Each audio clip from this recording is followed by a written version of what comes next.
Anaknya ngaji. Anaknya Hizmi, Pak. Anaknya Pak Wakil Dekan. Iya. Anaknya Pak Dekan enggak? Nah. Oh, Pak Dekan juga. nggak bisa anaknya ngontak. Itu mana? Sudah. Enggak. Tenang saja. Sudah. Tenang saja. Oke. Jadi begini, cukup ini tentang al-habaib. Pertama dari sisi bahasa, ya. Seorang bahasa membahas apa-apa dari bahasa. Al-habaib itu adalah bentuk jamak yang ala ghairil qiyas. Bentuk plural dari kata hadis, tapi ala ghairil qiyas. Karena kiasnya, kebiasaannya isim ikut wazan fa'ilun dan ain fi'il serta lam fi'ilnya satu jenis, yaitu ba sama ba hadid, kan begitu. Huruf kedua dan huruf ketiga yang asli itu adalah satu jenis, dia biasanya diikutkan wazan af'ilatun. Seharusnya orang tidak menyebut habaib tapi ahibbah, asalnya ahbibatun. Tapi orang kemudian malah menyebutkan habaib. Nah, ini dari sisi bahasa, ya. Tapi sudah menjadi kebiasaan, tak bisa dilawan sudah. Nah, habaib ini adalah orang yang dinisbatkan atau sekelompok manusia yang dinisbatkan atau menisbatkan diri kepada Rasulullah Sallallahu Alaihi Wasallam lewat jalur Al-Hasan maupun Al-Husain. Dalam hal ini kita benar-benar harus mengkaji, karena agar menghilangkan persepsi dan presiden buruk terhadap keluarga besar Rasulullah Sallallahu Alaihi Wasallam. Pertama, ada hadis yang menyatakan bahwa semua manusia ayahnya adalah asabahnya. Saya artikan ini, semua manusia ayahnya adalah asabahnya. Wa ana asabatu Husain. Maknanya apa? Selain Nabi tidak bisa seorang kakek dari pihak ibu menjadi asabah dari cucu lelakinya. Paham maksud saya? Antum punya anak, ya, perempuan. Lalu anak perempuan itu menikah dan punya anak. Anaknya anak perempuan itu berarti apa? Adalah cucunya antum. Antum sekarang tidak bisa jadi asabah, ingat. Karena asabah khusus dari laki-laki. Asabah itu harus laki-laki. Antum tidak bisa seorang kakek dari seorang cucu ini, nah, menjadi asabah. Artinya antum, andai kata ini perempuan mau menikah, orang tuanya meninggal, antum tidak bisa jadi wali. Satu. Yang kedua, dalam urusan waris antum tidak masuk urutan asabah. Itu harus tahu asabah dan dawul furud kalau begitu gitu. Nah, tapi Rasulullah SAW bersabda, ya, bahwa semua manusia ayahnya adalah asabahnya. Yang maksud dengan ayah ke atas. Ayah, bapaknya ayah, kakeknya ayah, itu namanya asabah. Sedangkan Husain asabahnya adalah aku. Padahal Husain anaknya siapa? Anaknya Fatimah. Dari perempuan. Dari sinilah kita tahu bahwa ini min khususiyatin Nabi SAW wa alihil abhar. Ini adalah spesialisasi bagi Rasulullah dan keluarga besarnya yang suci. Nah, ini secara umum. Dua, ya, adalah beliau ketika berkata kepada Sayyidina Hasan, ketika beliau masih kecil, beliau sudah diprediksi oleh Rasulullah SAW berdasarkan kabar kenabian, ibni hadza sayyidun.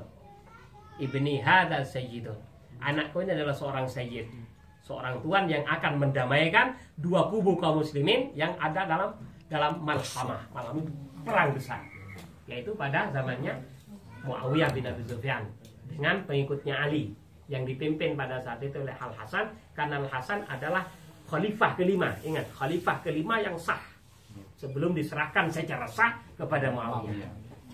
Nah, ini perkataan hadas sayyidun menunjukkan bahwa ini adalah suatu keluar biasaan pada keluarga besar Rasulullah SAW. Terkait Husain adalah ketika menunggangi Rasulullah SAW. Menunggangi Rasulullah SAW, Umar lalu berkata, alangkah hebatnya dan alangkah indahnya serta alangkah luar biasanya tungganganmu wahai Husain. Rasulullah kemudian setelah selesai dari salatnya berkata kepada Umar, dan alangkah hebatnya sang penunggang wahai Umar. Paham? Yang ditunggang Rasulullah, ya hebat Rasulullah. Afdalul khalqi ajmain. Kemudian Rasulullah nggak diam, dan alangkah hebatnya sang penunggang wahai Umar. Nah, radhiyallahu taala.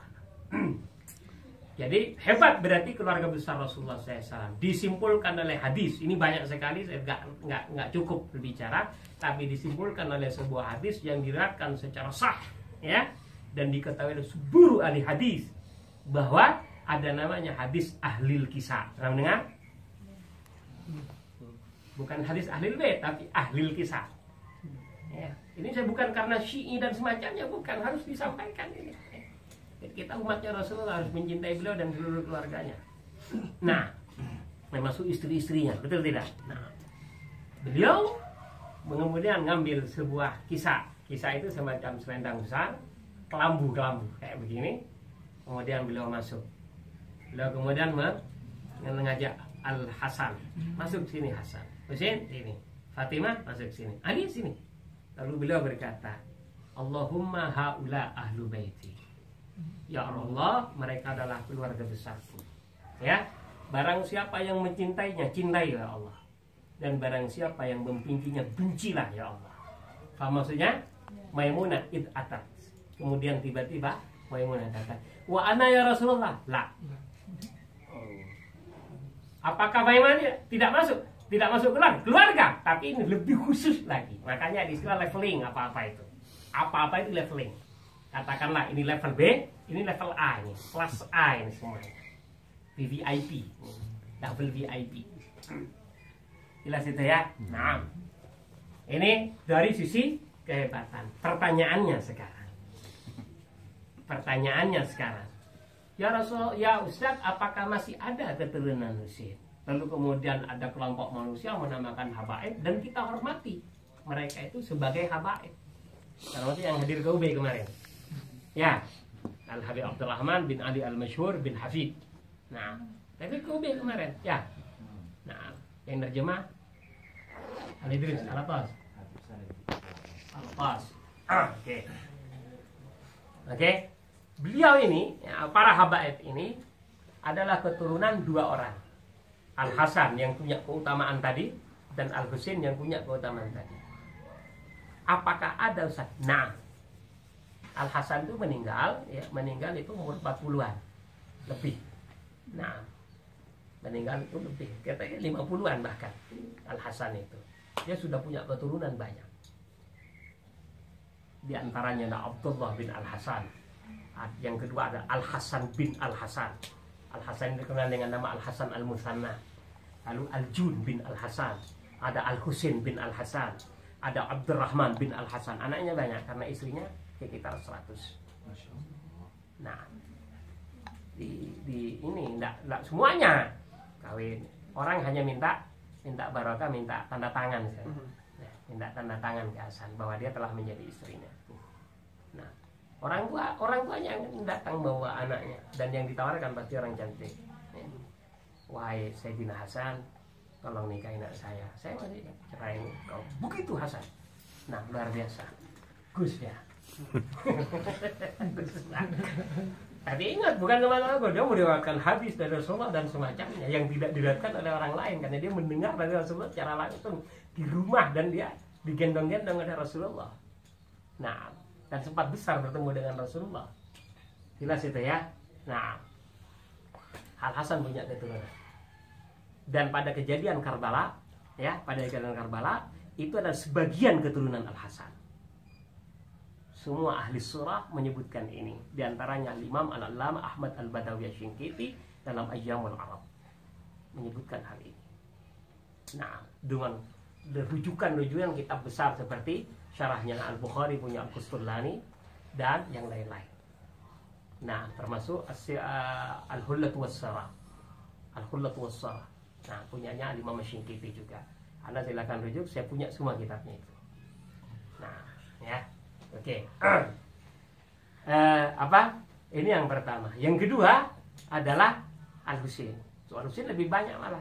Al-Husain lebih masyhur ceritanya, meskipun keturunannya Al-Husain yang hidup cuma satu, yaitu Ali Zainal Abidin Al-Asghar.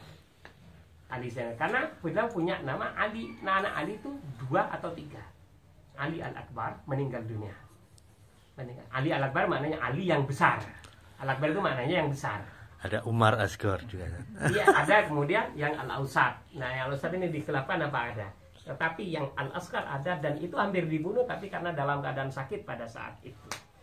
Ali Al-Asghar inilah yang kemudian bergelar dengan nama Zainal Abidin atau As-Sajjad, ya. Inilah yang kemudian menurunkan banyak orang.